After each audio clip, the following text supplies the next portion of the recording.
Okay, we're going to take a look at an alternative method for achieving white balance in Final Cut Pro 10. Sometimes the included color correction portion comes up a little short for some people without extra steps. So what I found is there's a free effect called RT Color Balance from Ripple Training. And what it lets you do is dial in your RGB levels a little more clearly than the built-in color correction. I'll give you a link to the download. It's free. If you have Motion, you can make it yourself by saving the color balance effect in Motion as a Final Cut Pro effect. If you don't have Motion, or if you don't want to do that, this is free and easy. So it shows up in your video effects. You just drag it on your clip like anything else. And it comes up here, color balance. We've got shadows, mids, highs. Under each one of those, there's RGB values. Also, if you click on this down arrow, you have a way to pick a color. Also, if you click the rectangle, you get your color wheels back from Final Cut Pro 7. You can go crazy with that if you like. And then clicking this magnifying glass also gives you a way to select a color from within the video itself. We're not going to do that right now.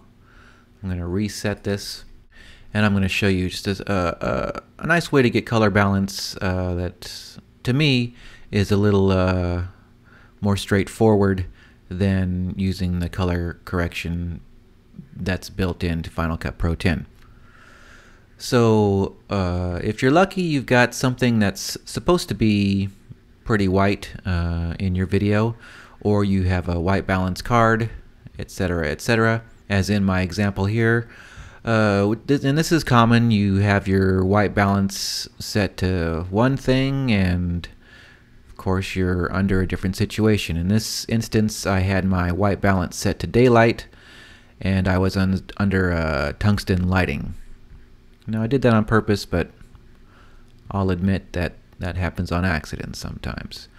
So what we want to do is we want to use our crop tool to shrink the picture down with the trim, actually.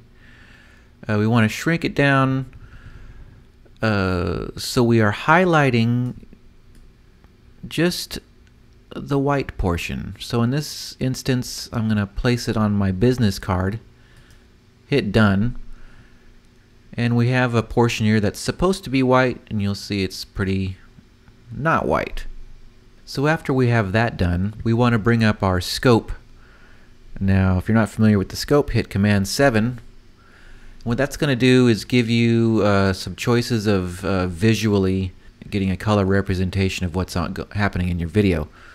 If RGB Parade doesn't come up as a default for you, just go to Settings here and make sure RGB Parade is clicked. And as you notice, we've got red, green, blue.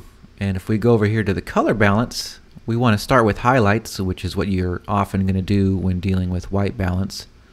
We also have red, green, blue, which is wonderful.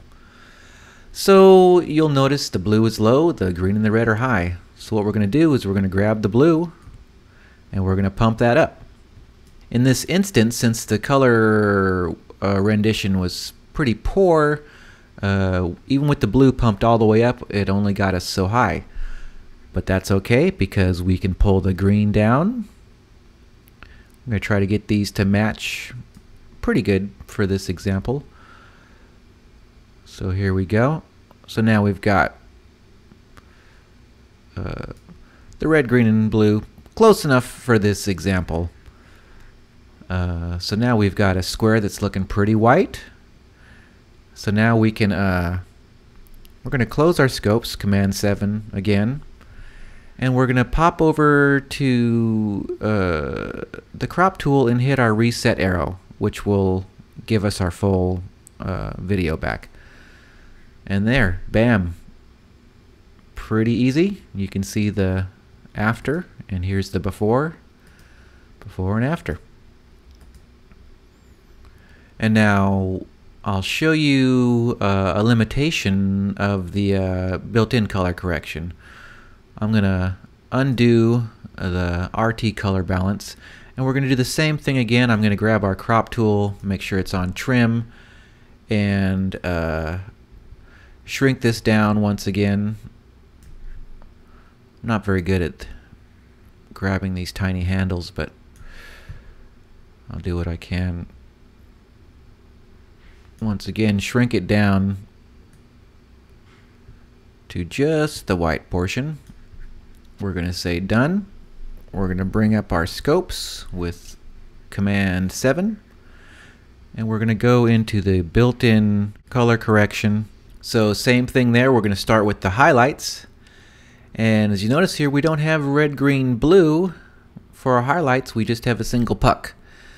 So all we can do at this point is grab our highlight, and we're going to pump the blue, because that's what's lacking here. And you'll notice I take that all the way up. It gets us pretty close, but not quite. And then from there, all we can do is pull it side to side, and you'll see the green and the red kind of going from there. And as you'll notice, with the blue pumped all the way up, this here is about as close as we get. So the only other option we have at this point is messing with our midtones here, or going back to the main menu and adding a second color correction, which we could then finish our adjustments. But as you'll see, with that single correction, it's left us with kind of a pinkish hue. I'll Command 7, get rid of that. And once again, we'll go to our crop, reset that. And it doesn't quite work out the same. So I'm going to reset that. Take us back to our RT, and you see it looks beautiful. And another thing that's kind of cool about this RT color balance is when you pop open from one of these squares, you've got this slider here which will adjust luminance, or the highlights in this case. Or, as I'll show you here, we're going to Command 7 again, and instead of using our RGB parade, since we're on the full video right now, we're going to check out our Luma, which is our general exposure. Now personally, I kind of crush my blacks a little bit, depending on what I'm doing.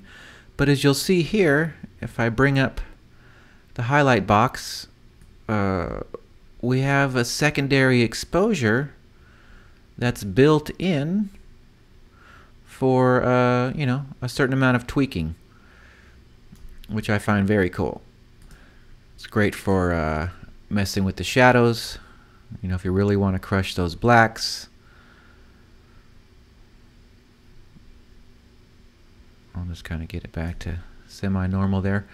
But what's really cool about this, if you've ever had a scene where the color balance or exposure changes over time, you'll notice in the color correction, they're not keyframeable.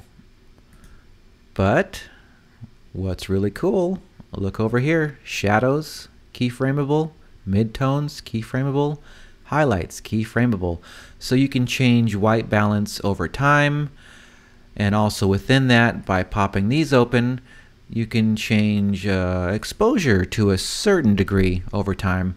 Now the exposure functionality built into this is not as extreme as you get in the color correction, but it's a cool way to be able to keyframe those things. Pop on over to rippletraining.com. I'll have the link in the description.